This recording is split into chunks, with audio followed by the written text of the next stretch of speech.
कराची में रात गए ट्रैफिक हादसात ने 2 अफराद की जान ले ली है। ड्रिक रोड पर 2 मोटरसाइकिलें आपस में टकराने से एक शख्स जान बहक और दूसरा जख्मी हो गया। जान बहक शख्स की शनाख्त 46 साल फारूक जावेद के नाम से कर ली गई।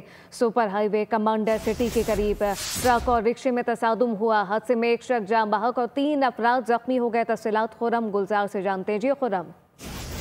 देखिए, शहर में ट्रैफिक हादसा में शिकायतियों की जाने का सिलसिला थम नहीं सका। गुज़श्ता रात भी वक़्वा पेश आया जिसमें 18 मार्च को जख्मी होने वाला शहरी दौरान इलाज दम तोड़ गया। वाक़या नागन चुरंग के करीब पेश आया था। दूसरा भी वाक़या रिपोर्ट हुआ जिसमें 2 मोटरसाइकिल में टकराई आपस में, जिसमें एक शख्स जहाँ भाग को। इस तरह रवां साल की बात करें तो 218 शहरी जो है वो अब तक जहाँ भाग हो चुके हैं, जबकि 2700 से ज़ायद शहरी जो इन हालात में जख्मी हुए ट्रैफिक हादसात में। जी खुर्रम गुलजार, बहुत शुक्रिया। सब्सक्राइब करें और बेल दबाएं ताकि कोई खबर रह न जाए।